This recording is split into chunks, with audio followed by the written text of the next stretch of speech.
I've been moderately okay at a lot of stuff for the last several decades when it comes to business and, kind of other endeavors. But when I speak with our members, and again, I'm not saying this to boast, but when I speak with our members and then I see the results afterwards, and if I've contributed to even a little bit of that through the conversation with me, it just gives me shivers. So when I speak with you guys, whether you've talked with me direct or it's just watching the videos or being on the group calls, the fact that I've had this effect where such a material change has happened, not just from a metrics perspective, but also, from the perspective of the confidence that someone has, the change in their life. It's really changed my perspective, and it's changed everything for me, to be quite honest with you. So I'm just super happy about that. I want to talk about the social media industry as a whole, and I want to talk about the precipice of what we are on the verge of. So if you look at the last, let's say 30 years in regards to the evolution of human communication as it pertains to social media, what you're going to find is that, just kind of broad numbers, I would say 95% of the evolution of human communication has happened in the last 30 years with the advent of the internet, right? And what I believe is going to happen over the next even 5 years will have more of a profound effect for us as human beings, as a race on this planet, than even the last 30 years, because we were really in the dark ages before the internet came along. And so there's a reason why I'm telling you this, and the reason why I'm telling you this is how, as it pertains to your careers, but I specifically want to point out how this specifically the change in the algorithms that I'm talking about. So when it comes to Instagram, what used to happen back in 2014, 15, 16, 17, was that you would put a hashtag. Do you guys remember hashtags? Right? So you would put a hashtag in a comment on a piece of content, and then I wouldn't even call it an AI at the time. The program at the time would then take that word that you had as a hashtag and try to understand what people are searching for and match up those people with that hashtag that's in your comment, right? Now what's happening is every time you speak, every time I'm speaking right now, and if this segment gets cut into a short piece of content that goes up as a reel, every word is indexed. It goes into a file. And the AI, now it's truly AI, because we're seeing what's going on with ChatGPT and other programs. What's happening now is that the entire, let's say, 500 or 1,000 words is being cross-indexed to, billions of people, and it is effectively matching up what I'm talking about at any given moment to the people who are most likely to enjoy and get benefit from what I'm saying. So it's a profound time. So it's like I said, if the last 30 years were big, the next 5 is going to make the last 30 look like we were in the dark ages. So I really believe that. And now, how does this pertain to your career? So what you guys are on the precipice of is the fact that all of you now have a voice. All of us now have a voice. So when you're asking yourself, am I good enough? Is there enough value in my message? Who's going to care about what I say? Literally every word you now say is going to be, in a very optimal way, connecting to the people who are most likely going to benefit and enjoy that piece of content. So we all have a voice now. We all do. That's just a massive change. So that goes to the fact that progression in your careers, whether as employees, whether as entrepreneurs, as creators, whatever it may be, it's no longer linear, right? It's no longer, if I work every day for the next 30 years, I can kind of map out where things are going to be. Now we're all buying lottery tickets every single day. Every piece of content we put out is a free lottery ticket that we're buying, because that one piece of content might connect.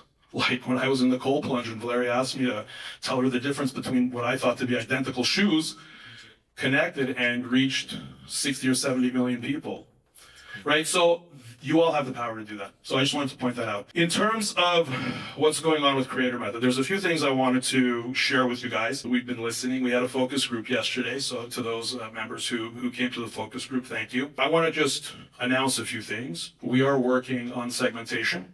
We believe that segmentation is really important.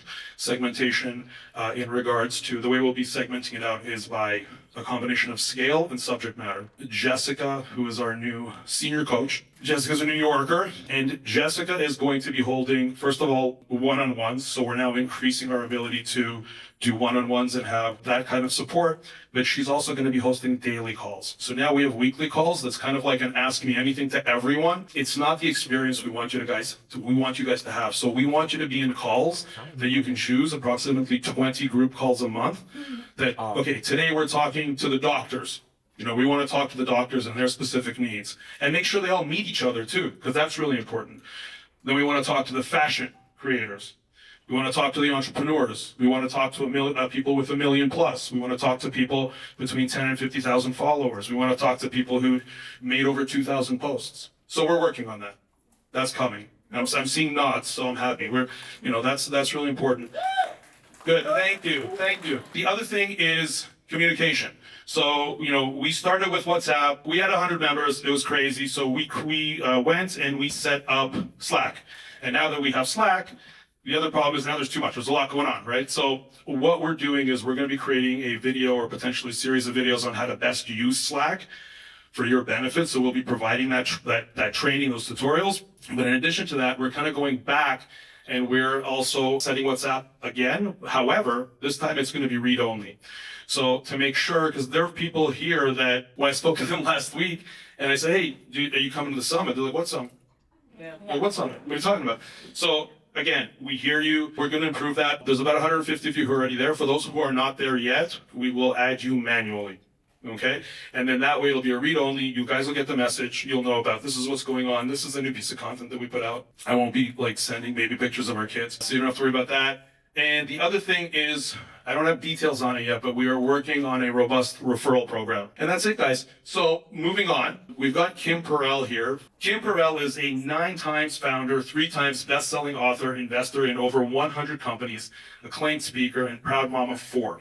She started her company from her kitchen table at 23 years old, became a multi-millionaire by the time she was 30. Yeah, she sold her last company for $235 million. While simultaneously running multi-million-dollar companies, Kim has dedicated her life to empowering the next generation of business leaders. She shines, I wrote this and I should have caught that, as a dynamic TV and media personality on Entrepreneur Magazine's hit show Elevator Pitch, and has been featured across Good Morning America, The Today Show, The Drew Barrymore Show, CNBC, Fox, MSNBC, CNN Money, The New York Times, Forbes Inc., and The Huffington Post. With a collective audience of 1 million followers across her social media platforms, Kim uses her voice to inspire entrepreneurs around the world. She's also business partners with Jay Shetty in their beverage company, and Winnie Harlow in their skincare brand, reflecting her unique ability to bridge influence, business, and culture. In her book, Mistakes That Made Me a Millionaire, Kim shares the raw, unfiltered truth about the journey to success, proving that every mistake holds the potential for million-dollar lessons. And a fun fact, Kim is a twin, and she has 2 sets of twins. All right? And I would like to welcome our friend Kim Perell. How are you guys doing today? How's it going? It's going really well. How are you guys doing? Sunday? Making money Sundays? Making money Sundays. I like that. I like that. Kim, I'm really happy that you're here. I just want to say, for me, I want to take a moment to just look at my own evolution and the fact that I have a guest at this caliber. It means a lot to me that you're doing this, so thank you. The value, to this group of people, I know is going to be absolutely, completely off the charts. So let's start, and I want to talk about your employment story. Because you were an employee for, I think, was it a brief period of time? A brief period of time. In your 20s, right? Yes, I did want to be an entrepreneur. I was going to get a real job, stable job. How did that stability go for you? Yeah, it didn't go very well. Both of my parents are entrepreneurs, so I thought I was on this never-ending roller coaster growing up, and it was so unstable that I thought, I'm just looking for security. I'm going to get a real job. They teach you, actually, that there is no such thing as a job security, right? The only real security is the bet you make on yourself. And I learned that very early. Yeah. So I got fired. The company I worked for went bankrupt. I actually had called it was at the height of the .com. So we raised $100 million in funding. I called everyone I knew, told them they were going to be .com millionaires. all my friends. And then after I got fired, Yeah. they asked me to fire all my friends too. They asked you to fire them. Yes, because it worked for me. You think your day can't get any worse? How did that go, Kim? Like, how did that scenario go when you had to fire everybody? Have any of you guys ever had to fire someone really close to you? Yeah, it is the worst, right? Getting fired's bad, but then having to fire your closest friends is even worse because you promised them this future and this opportunity, and then things don't go as planned. So, I mean, to be honest, a lot wouldn't speak to me for many years. Really? They stopped talking to you? Well, yeah, because they had been promised a dream, and when you're really young, you don't understand the economics or that it's not my fault. And listen, they were counting on me. I mean, was that like a lose everything situation for you? I mean, that was definitely a rock bottom situation. I'd only taken stock options, which I could pay for, like my entire apartment at the time with. And yeah, hindsight. And so every time they said I was in sales, that you could get a bonus, took stock options. And then when I was fired, those stock options were basically could burn them because they weren't worth anything. The company went bankrupt. No, I had no money. I was depressed. I was broke. I didn't know what I was going to do. But you know what? I had this idea, which I'm sure many of you feel that because I always have an idea now. But back then I had this crazy idea that I was going to build this internet company. And it was at the time when all the internet companies were going under. And so people were like, you're crazy, get a real job, you have no experience, you're too young, you have no money. So how old are you at this time, Kim? I was 23. And that's when you started your first business? That's when I started my first company. What was this business you Oh my started gosh, from? It was your internet marketing. It was brilliant. Your kitchen table? Kitchen table. Okay, tell me about this kitchen Oh my table. gosh. Internet So, marketing business. I mean, imagine starting one today. So, 23, I have no money. I called my grandma and I said, I need a loan. I need a loan to start this internet company. I just need $10,000 to get this company started. And she's like, what's the internet? I'm like, Grandma, don't worry, it's gonna be really, really big someday, right? It's gonna be huge. And she gave me the $10,000. She had no idea what she was betting on, but she believed in me. And it's a great reminder that you just need one person to bet on you. I mean, first you have to bet on yourself, but in order for me to get started, I needed someone to give me money. And so she gave me a $10,000 loan and I set up shop at my kitchen table, right? Can you elaborate on what that business was and then what happened with that Yes. business? Okay, so it was an internet marketing company basically selling ad space on the internet, right? So if you went Like on, display ads? yeah, display ads. Okay. There was no Instagram or Twitter. This was before MySpace. And actually, Tom Anderson, he worked for me. Remember MySpace? I don't even know if any of you remember that. I remember MySpace. Before anything. Before yes. Facebook. Before Facebook. Yeah. Yes, everything's an iteration of the last thing. So I set up shop. I literally sat at my kitchen table for 3 years. Everyone thought I was crazy because I was just determined to make this successful. I just grinded it out. And I did what every great entrepreneur did. And I maxed out all of my credit cards. I spent, every dollar that my grandma gave me. But my boyfriend at the time, who's now my husband, he gave me a place to stay, which was free rent, which was amazing. And his kitchen table. So basically, I thank him. You know him. Yeah. Yeah, so thank the Lord. I had a great boyfriend and he had free rent. And then honestly, I just grinded it out. But I think the biggest lesson I learned sitting there at that kitchen table is no one is successful alone. And I tried to do it alone because I had so many fears of building a company and then having to fire all my friends again and all these fears that I had just come through, right?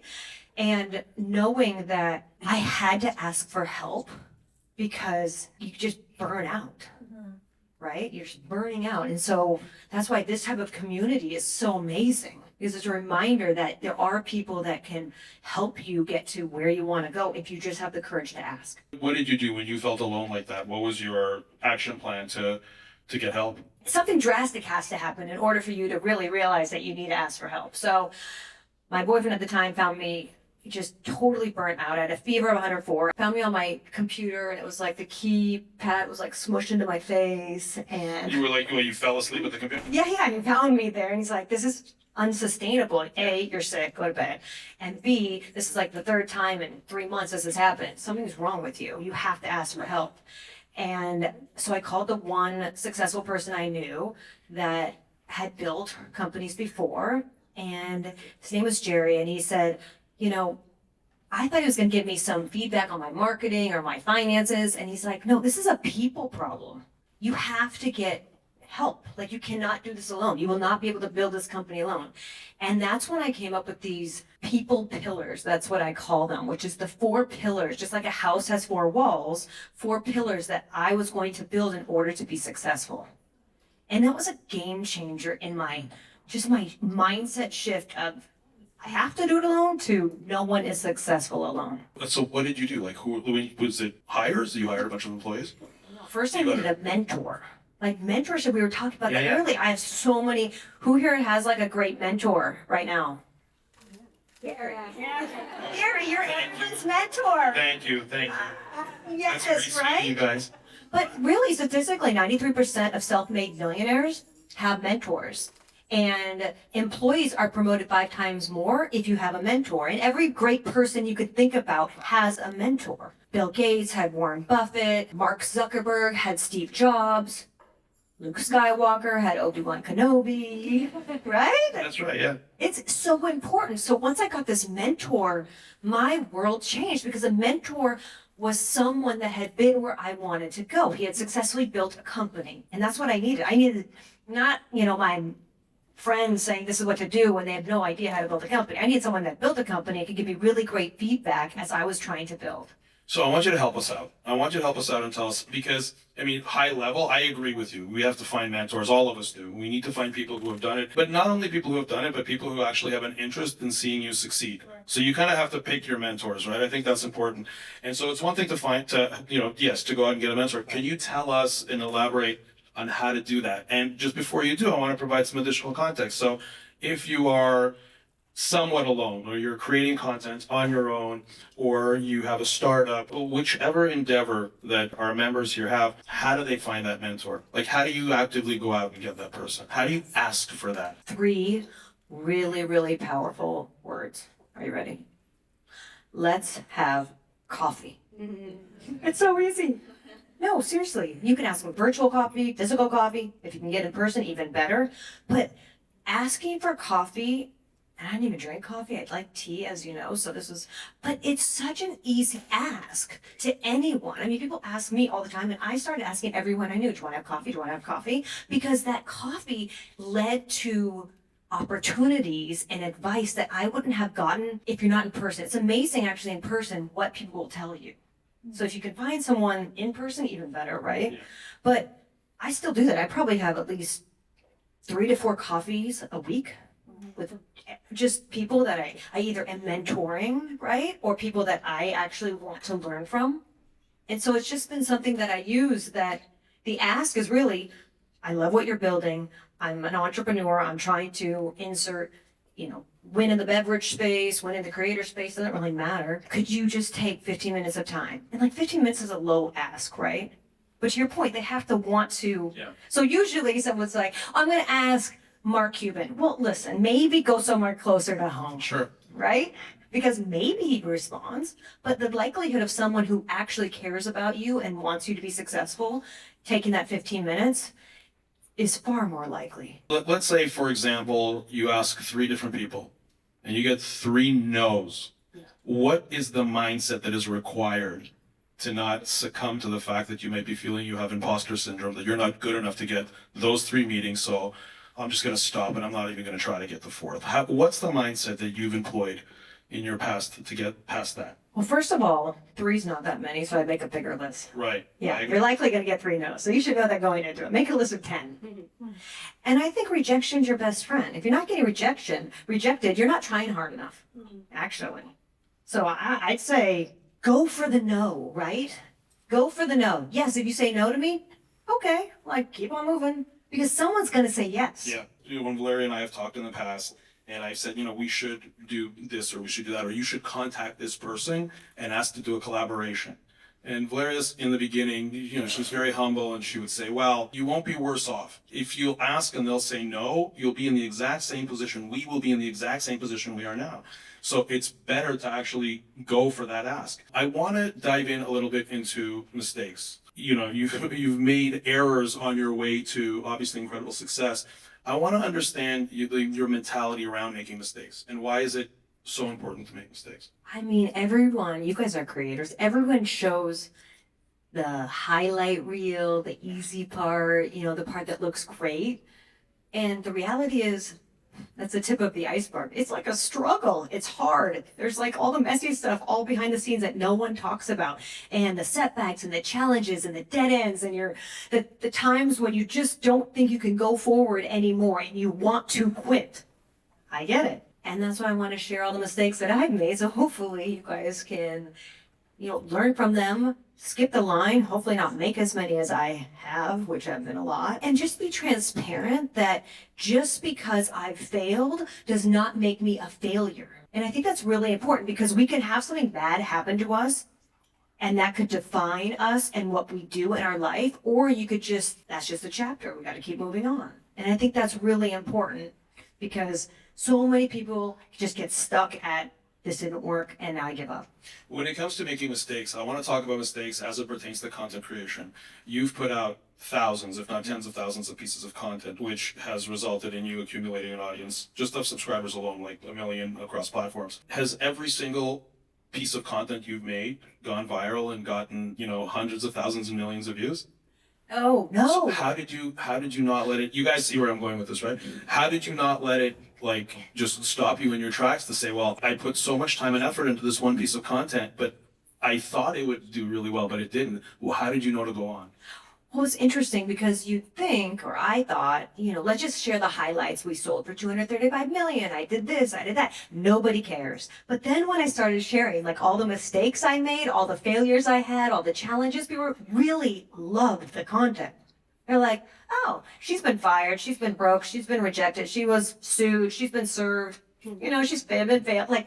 Talk about anything bad, it's happened to her, and she's still successful. And that actually resonated with my community, which was amazing. So I just leaned into it. But how empowering is that? The fact that you have made so many errors and you continue to, and you put out content that doesn't hit, and yet you continue to go through it, and now you're sharing those experiences, and now you are where you are, and you've accomplished so much, and you continue to do so. So guys, I really wanted you to see this and to understand that I've had so many conversations, some of you where you're on the verge of giving up after making 100 posts. This is for the beginning, and saying, it's not for me. Take the lesson from Kim. I mean, those mistakes are all part of your process. And to those who are more down the path and you have potentially millions of followers, and when your data starts to decline, let me ask you, what do you do in those periods? When your data starts to decline, are you what do you do in order to get that data back up? How do you manage that? Mine is really about fail fast. Test and learn, test and learn, test and learn as fast as you can, because the more you put out, the faster you're going to learn what does work and what doesn't work. And really listening, and I think that goes with creating, I think that goes with business, just listening to the community makes a huge difference. And what's the bar that you have on content? So for example, do you wait until everything is completely perfect before you put it out? Will you you or your team, are you looking at every piece of content as an example and saying, okay, I'm not putting this up, it's not perfect? Or are you, to your point, more test and learn? No. I mean, the first mistake in my book is waiting to feel 100% ready. You're never going to be ready. I just put it out and see what happens. You can always delete it. I don't know. Don't like it. Delete and try again. So I use this rule, which I learned really early on, which is amazing. It was a Marine Corps general, and he used... Oh, I thought you said you were a Marine Corps general. No, I was not a Marine Corps general. But I was young, and I was like, if this Marine Corps general's got a rule, I'm going to listen, because he must know more because he's in battle and I'm not. I'm at my kitchen table. It's a battle, but not exactly the same. So he had this great rule, and he talked about the 70% rule, which he said he gives his troops in battle. If they have 70% enough information to make an informed decision, they should act. And then I was like, well, if he can use that, I can too. And then I was like, okay, 70%. So I use 70% as my baseline, and it helped me find the balance between analysis and action. So if you're 70% ready, go.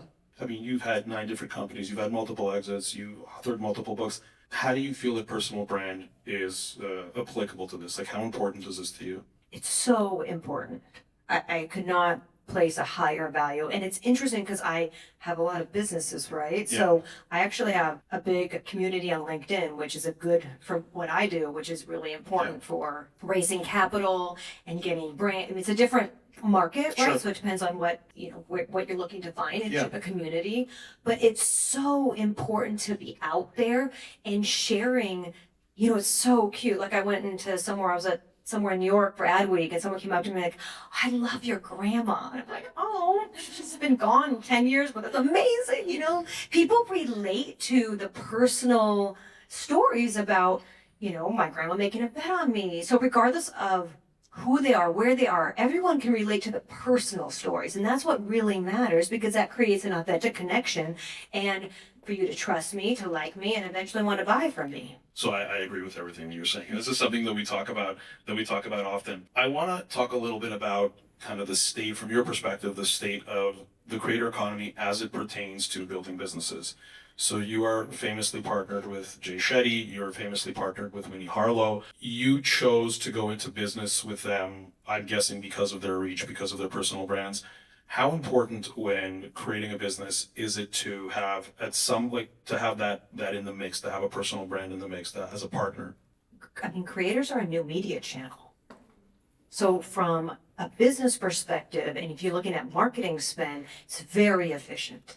Yeah. And so that's why we chose how to create companies around authentic, purpose-driven influencers that really could take the business to the next level. It's so important to have that creator brand awareness, but then you have to actually deliver a great product, right? Yeah. So it's one thing, you must have a great authentic brand value and brand trust, and then the product has to be equally match it, whatever that product is. When it comes to partnering with a creator, when it comes to selling a company later on down the line, do you feel that there's ever going to be an issue or like a challenge when a potential acquirer will say, well, you're selling a company based on this individual personal brand and we can't necessarily take that with us. It's too attached to the personal brand. Do you have any concerns around that? We thought about that a lot when we were creating the brands, but none of the brands are actually the person's name.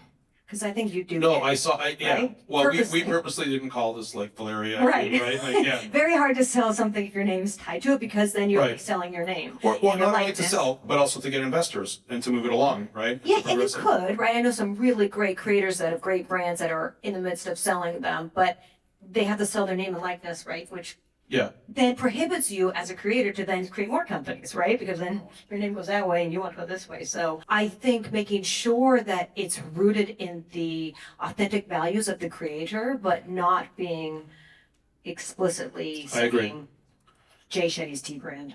Yeah, and I agree, but I think like the catalyst that the creator can bring, it's so meaningful. In terms of organic reach, in terms of that connection, it's interesting because with a brand, we do a lot of brand partnerships on Valeria's side, and this is the case for all of you who monetize in that way, is that brands need a human being to create a connection, to create a bridge between their product or service and their potential consumers. Would you say that's true? Oh, 100%. We're going to an event this week in Dallas, and I was telling my team, doesn't matter who you are on the team, start creating content. I want to see you on the flight. I want to see you carrying boxes. I want to see whatever happens, like behind the scenes, you're making, you're ironing something. That's funny. People relate to that. They want to see that just not perfect. It shows up, and they want to see these flowers were really hard to get out of that car. Yeah. Right? Yeah, absolutely. Yeah, absolutely. I have some rapid fire questions for you that I wanted to ask you. And I think you've already answered a couple of them. How valuable is an idea without execution? Oh, I wrote my first book on execution. So I've invested in probably 160 companies now.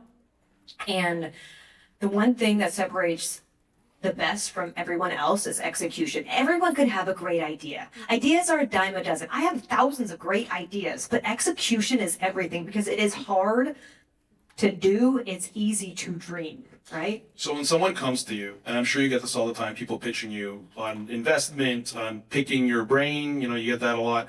When someone comes to you with an idea and nothing else, it's just an idea, what's your response? Like, what does it take for you to be interested? Because like for me, for example, if somebody comes to me and they say, hey, I've got something that either to get information from you or to potentially get an investment, and I say, okay, great, like send me a deck.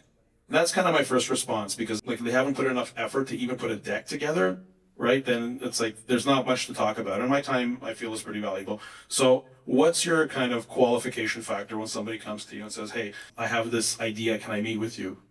Yeah. Similarly, I want to see product market fit. I need to know that you've gone to market and someone, not your friends or your family, will buy your Yeah. product or service. So if you can show me product market fit, that's where I get interested. And most brands die because in their minds, they think the market's going to love it because they love it. And then they get to market and the market doesn't want to buy it. And in that case, it's a hobby. So you have to find product market fit.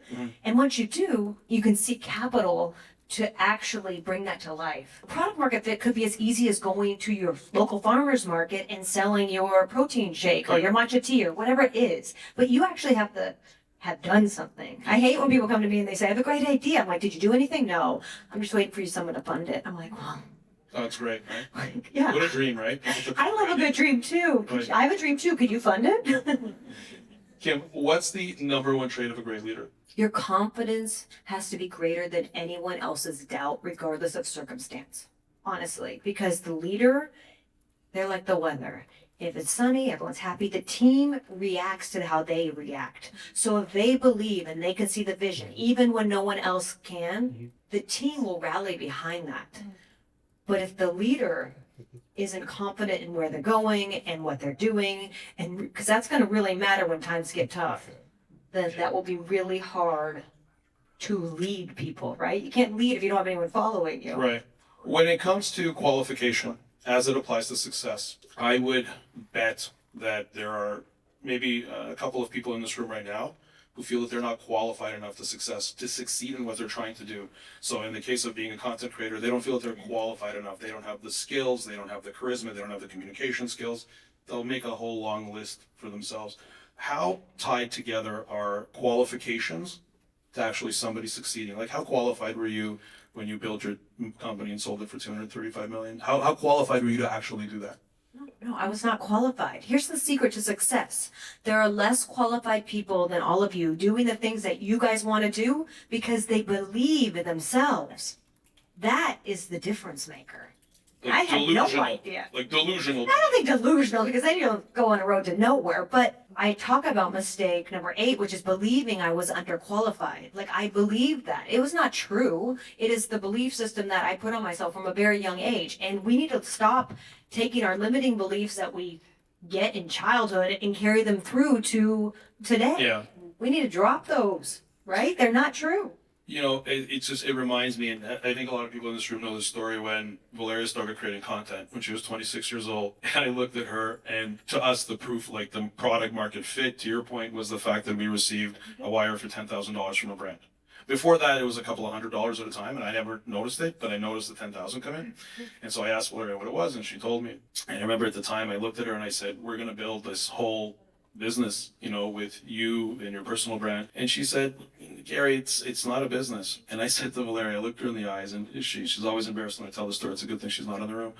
I said to her, you are going to be the Oprah of your generation. And I'm not done because she's only 35. We are not done, right? So I told her that. So I had this kind of delusional belief. Now, you know, maybe I exaggerated it in my mind, but I want you guys to remember when we're talking and you tell me any kind of uncertainty, I want you to continue telling me your uncertainties because I want to catch you on it. Because what I do is I look at your social media and I say, okay, well, you're uncertain about this, but look how good you are at all these things. Why are you focused on this and you're not focused on that, right? So to your point, it is about that self-belief, and it is about pushing through. I want to ask you a little bit about the one exit that I know about, and I know that you've had multiple exits, you know, on the $235 million exit, all the other multiple exits. I often ask myself, like, when it comes to entrepreneurs such as yourself, you're not really an anomaly because every entrepreneur who has a big exit, they're off to the next business making another exit. And I remember talking to a mutual friend of ours who had an amazing exit with her company. And I said to her, I said, you know, why don't you invest in other businesses, sit on the board, let the entrepreneurs do the work, kind of almost ride off into the proverbial sunset. You're not doing that. You're very much hands-on in a lot of different businesses. You work with creators. I guess my question is why? Why not take it easy? And what is it that keeps pushing you forward? It's interesting.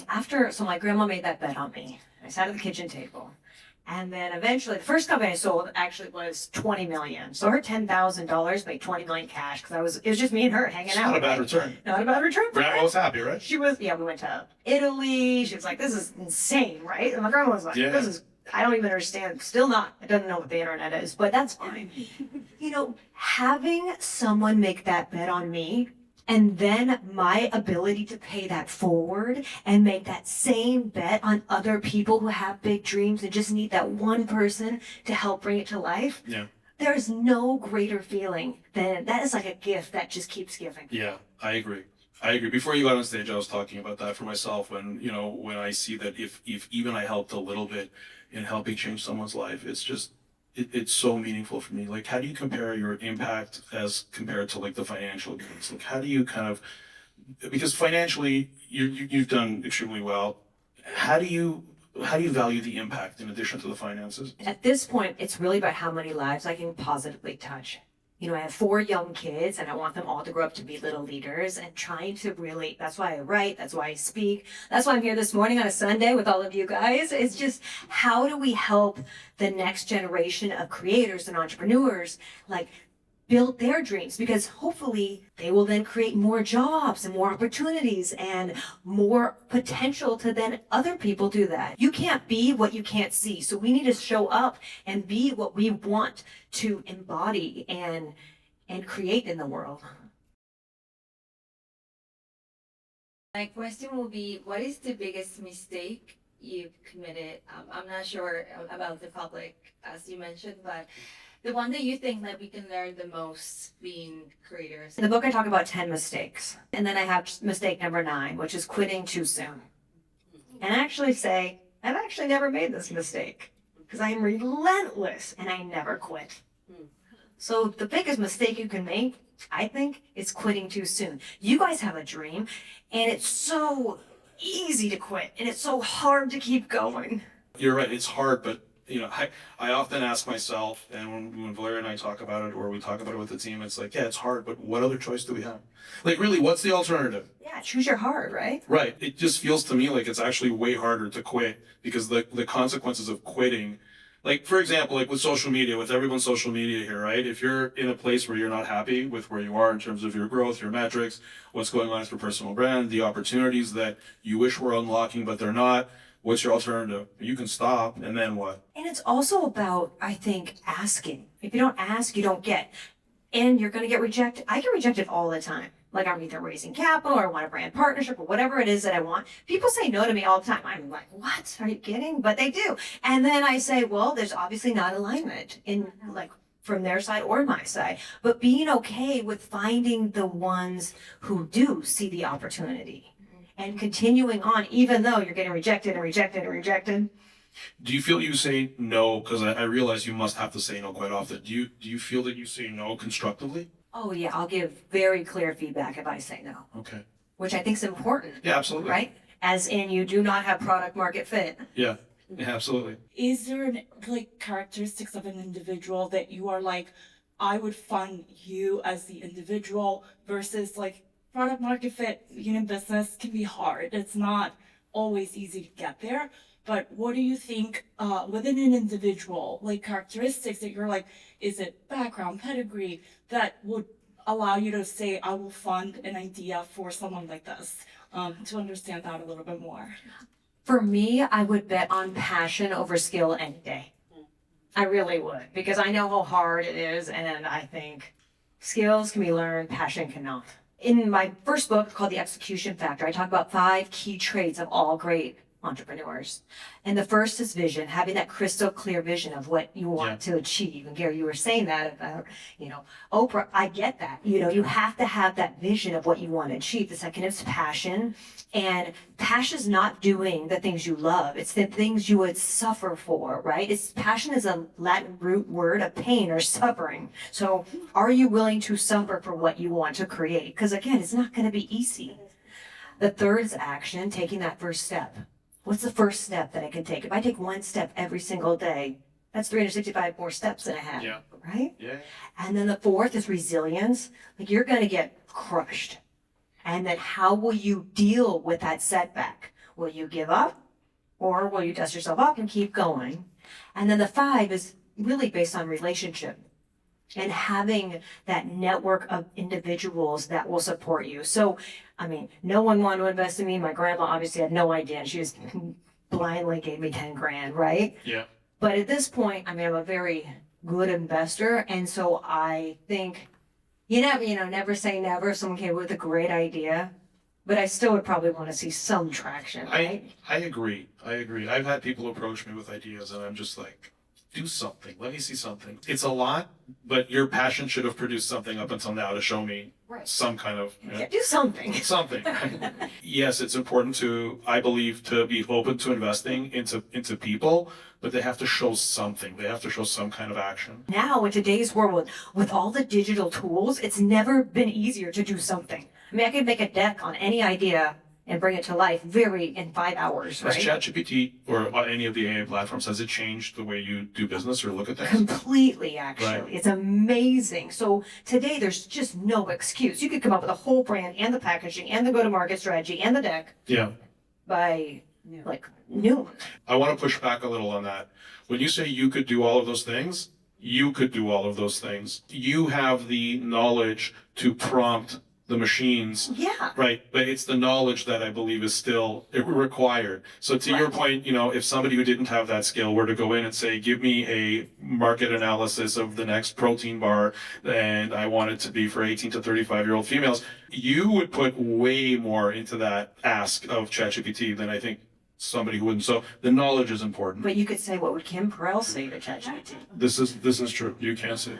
right? No, absolutely. But I think as an individual, there's never been a better time to be a creator. Yeah.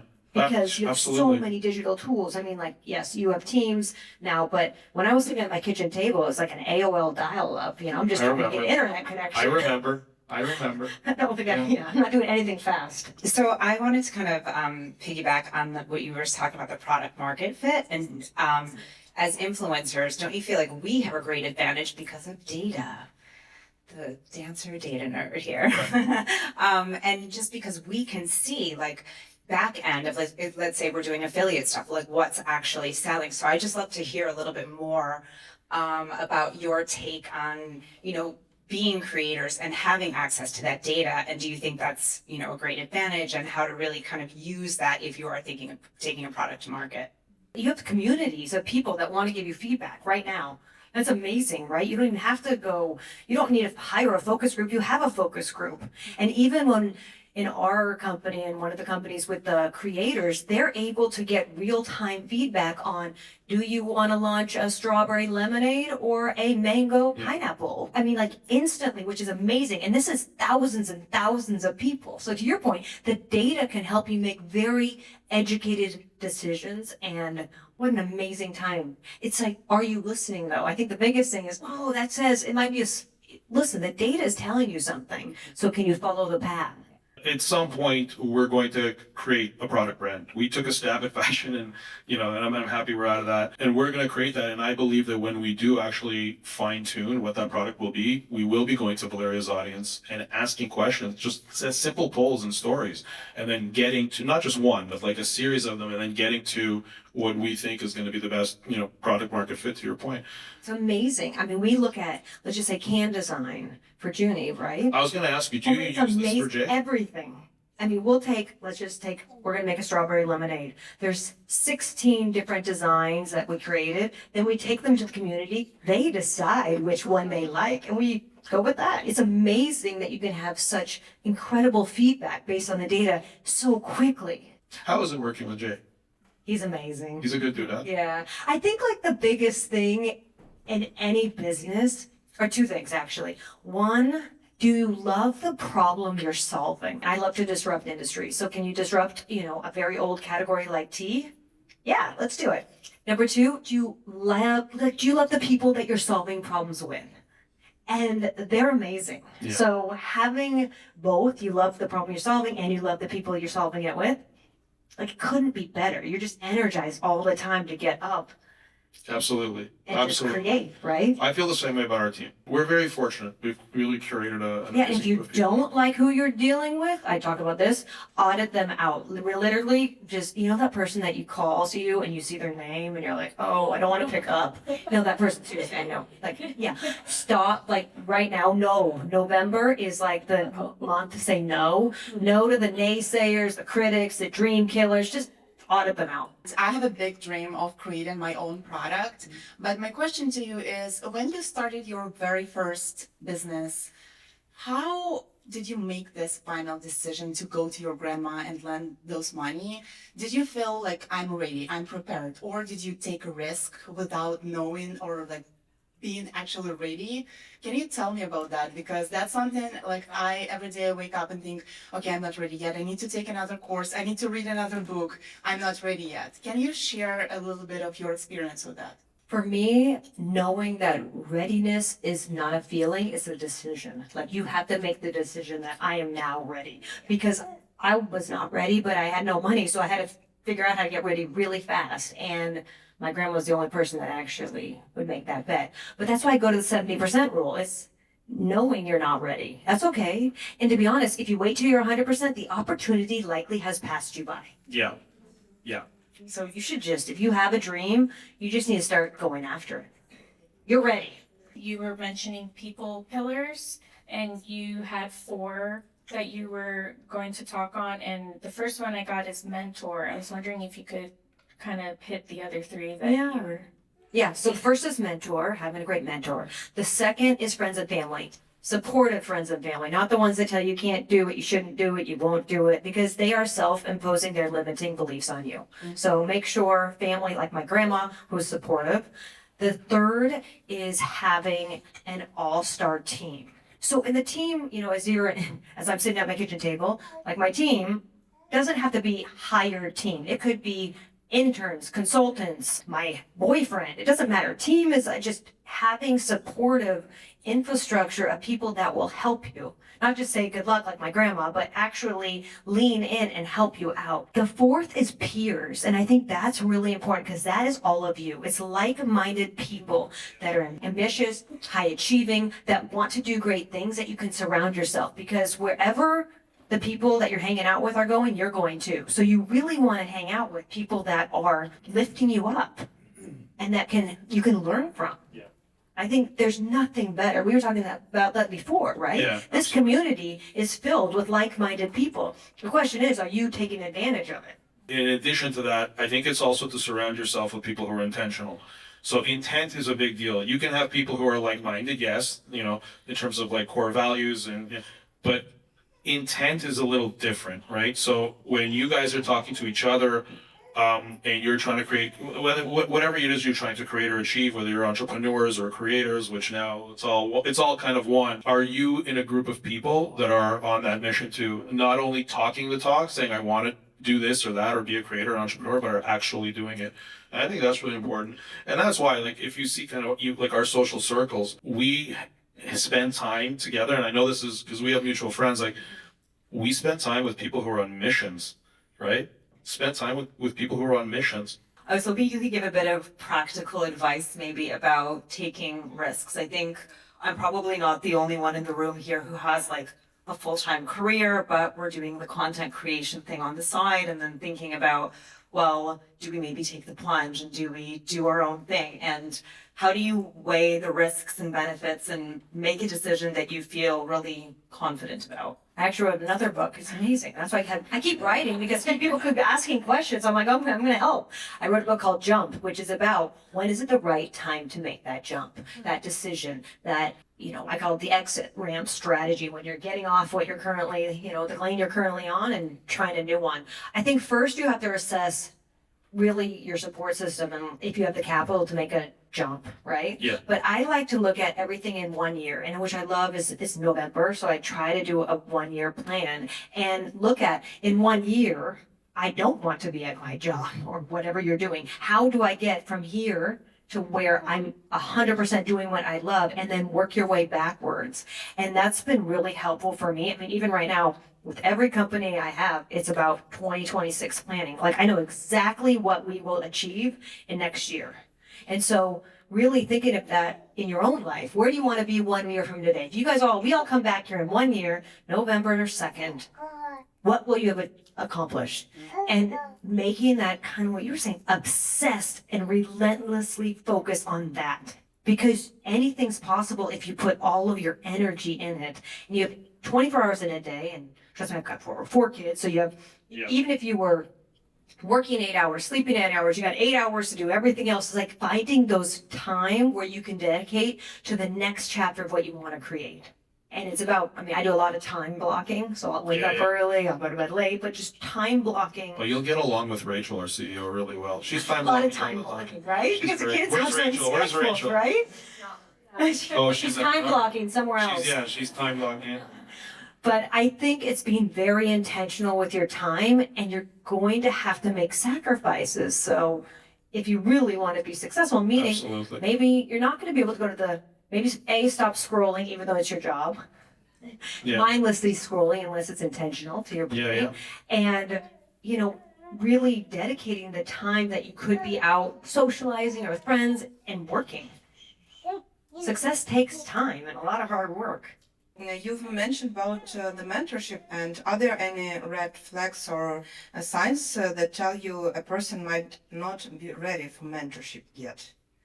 Everyone's ready for mentorship, but if you ask a mentor and then they tell you they want you to charge money, that is not a mentor, that's a consultant, of course.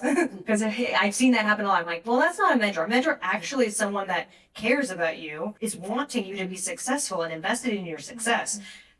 A consultant is someone you pay, and they also invest in your success, but it's based on a transaction. So I would say if you ever ask for a mentor and they're asking you to pay them money, that's not a mentor.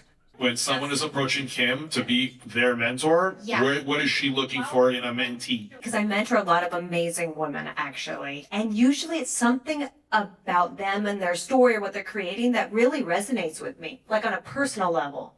And I think that's really important. So, or I could relate to someone had come and they've got partnership issues. I'm like, I know that. I can help you solve that because I've had a lot of partnership issues, right? So something that I thought that I could really add value. My question for you is, how do you manage it all? How can you be successful business lady, mother, wife, and how do you stay sane managing all of these roles in your life? Please, what is the secret? I'd like to know too, because you're always so well put together, Kim. Every time I see you, you're like floating, like everything's great. Yes, how do you manage to handle it all and still look beautiful and radiant, beautiful, young energy? So please share all the secrets. I want to know how to do the same. Okay, I can give all the credit to my husband. John is a great guy. He is, Yeah. yes. But I think for me, that's really important. Life's a team sport. You get to choose the players. So it's really important that you're Somebody write choosing. that down. Yeah. Life's a team sport. No, seriously. Yeah, and write that you down. gotta choose wisely. And I think it's really important. Right now, you're the CEO of your own life, right? And so you can hire, you can fire, and you can promote accordingly.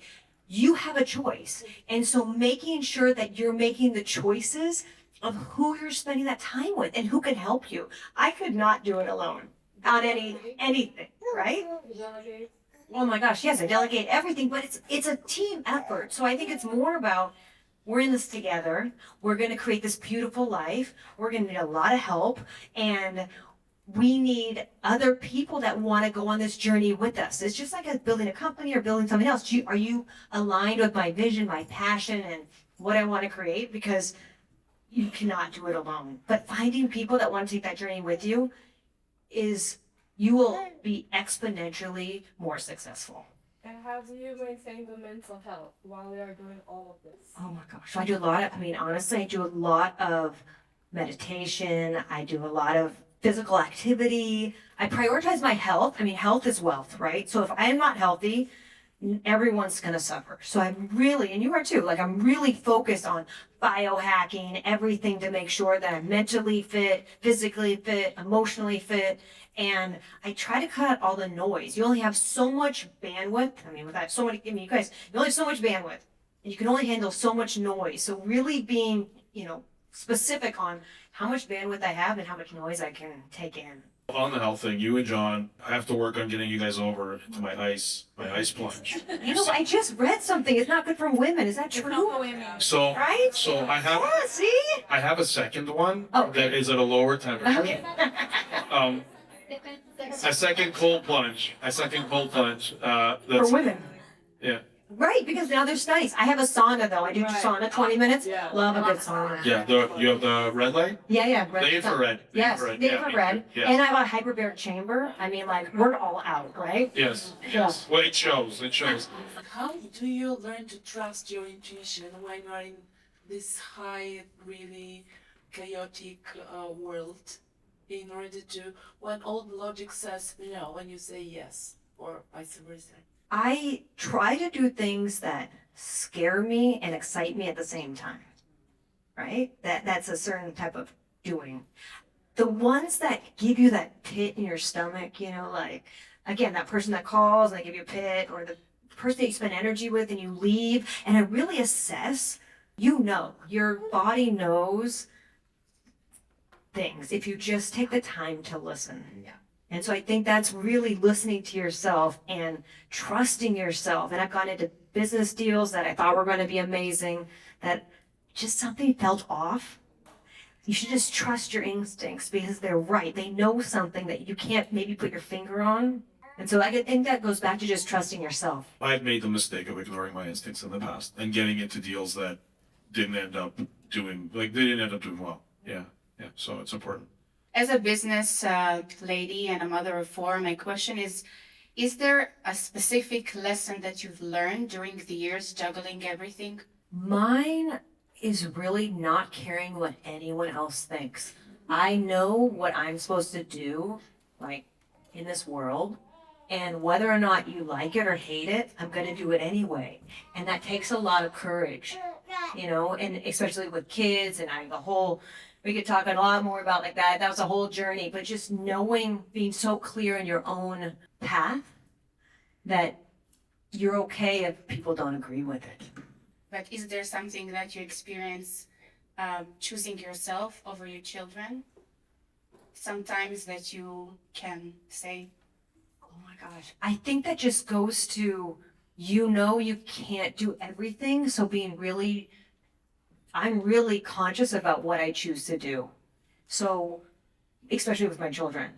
And like, I have my children, my family, and my husband, and everything in my business. And everything else is, if it's not aligned to that, I probably don't spend time on it. Thank you, everyone. That was good, Kim. Thank you.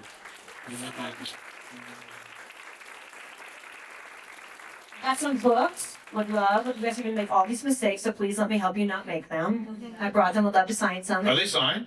I'm gonna sign them right now. All right. We have them set up in the lounge. Yeah. By the way, we didn't ask Kim to bring books and sign them for you guys. This is something that Kim messaged. She texted me last night and told me she's doing this. So thank you. Thank you so much, Kim. Thank you guys so much.